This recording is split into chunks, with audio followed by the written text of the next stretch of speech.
Soy del grupo de los Zetas que cuidamos al patrón, dispuestos a dar la vida para servir al Señor.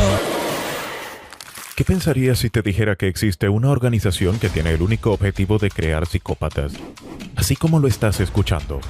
¿Pero de qué se trata? ¿Quiénes son? ¿Cómo lo hacen? ¿De verdad todavía existen? ¿Cuál fue el peor acto que cometieron? ¿Cuál era su relación con el Chapo Guzmán y con el Cártel del Golfo? Vamos a darles respuesta a estas preguntas en este video.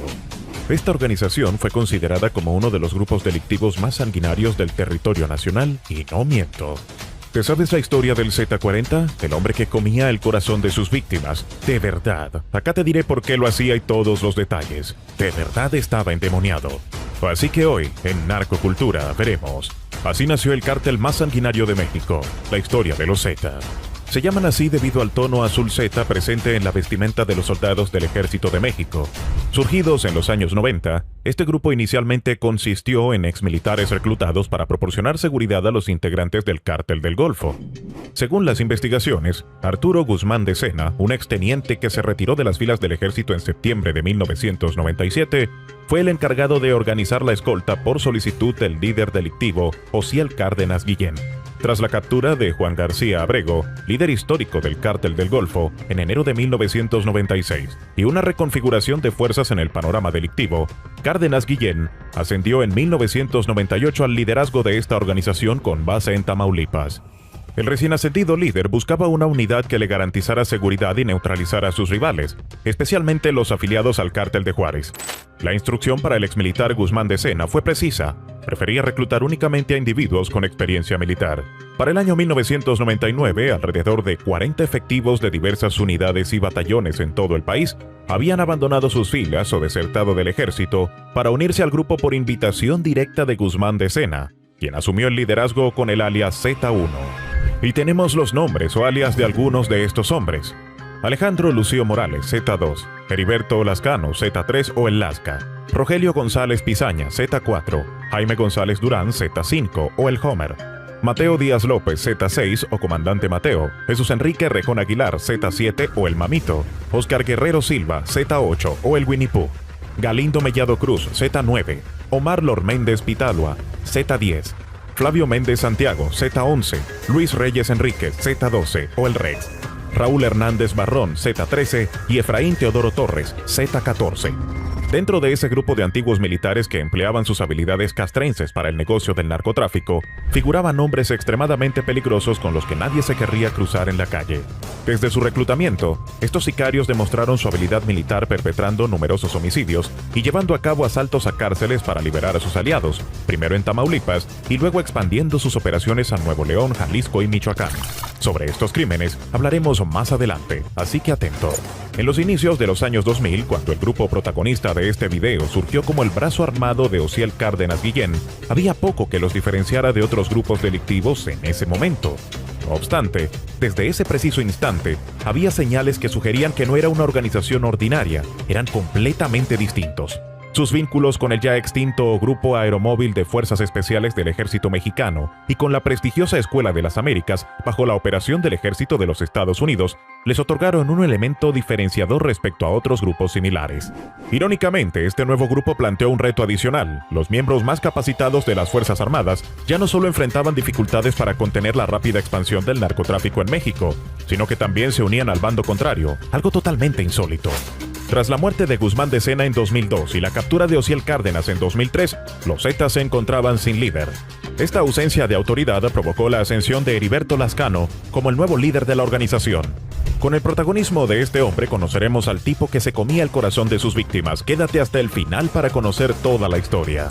A Lascano se le achaca la ampliación de las actividades de los Zetas. En lugar de centrarse únicamente en eliminar a sus rivales y proteger a los narcotraficantes, los Zetas se involucraron en operaciones en 22 estados mexicanos, incluyendo tráfico y distribución de drogas, secuestros y extorsiones. Durante ese lapso, los Zetas protegieron con todas sus fuerzas la región de Tamaulipas, su base principal, ante las amenazas de Joaquín El Chapo Guzmán y el Cártel de Sinaloa, quienes buscaban quitarles el dominio. Desde ese momento, los Zetas adquirieron una nueva dimensión, convirtiéndose en uno de los grupos delictivos más temidos en todo el territorio nacional. Ahora todo el mundo les tenía miedo, desde sus enemigos narcotraficantes hasta las autoridades. Sin embargo, en 2006, el entonces presidente Felipe Calderón lanzó la campaña contra el narcotráfico. Aunque inicialmente su administración se enfocó en combatir a la familia michoacana, no tardó mucho en que una parte considerable del ejército dirigiera sus esfuerzos hacia los Zetas. Para el término del mandato de Calderón, los funcionarios de seguridad declaraban a los medios que los Zetas eran la máxima preocupación del gobierno. Para el año 2010, habiendo consolidado su presencia en aproximadamente 405 localidades de México, los Zetas rompieron lazos con el Cártel del Golfo y desataron un conflicto que impactó gravemente en todo el estado de Tamaulipas, especialmente en la zona conocida como la Frontera Chica. Este conflicto entre ambas facciones desencadenó una serie de enfrentamientos adicionales, bloqueos por parte de narcotraficantes y, sobre todo, un rápido aumento en los niveles de violencia e inseguridad en la región. De verdad, todo el mundo tenía miedo, tanto que los habitantes comenzaron a huir de la zona. Hora de conocer al hombre más sanguinario de todos. Heriberto Lascano tenía un individuo a quien mostraba cierto aprecio entre los demás sicarios. Se trataba de Miguel Ángel Treviño Morales, mejor conocido como Z40.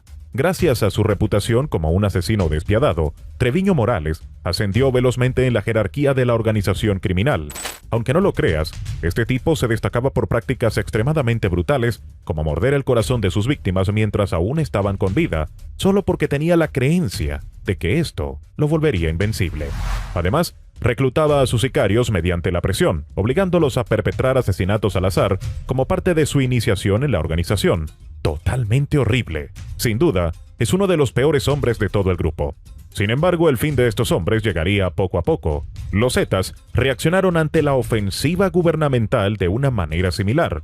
No obstante, el precio de intensificar su presencia se pagó mediante una serie de acciones provocativas que a la postre perjudicaron a la organización misma. Estas acciones desencadenaron una persecución en su contra y el derrocamiento de varios de sus líderes.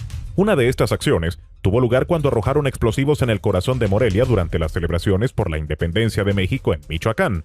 Este ataque resultó en 8 fallecidos y 132 heridos. Además, incendiaron un establecimiento de juegos de azar en Monterrey y abrieron fuego contra los presentes, cobrando la vida de 52 personas en total. Una completa barbaridad. Varios medios de comunicación lo catalogaron como el más devastador atentado en la historia reciente de México. Igualmente fueron responsables de la trágica muerte de 72 migrantes en agosto de 2010 en San Fernando, Tamaulipas.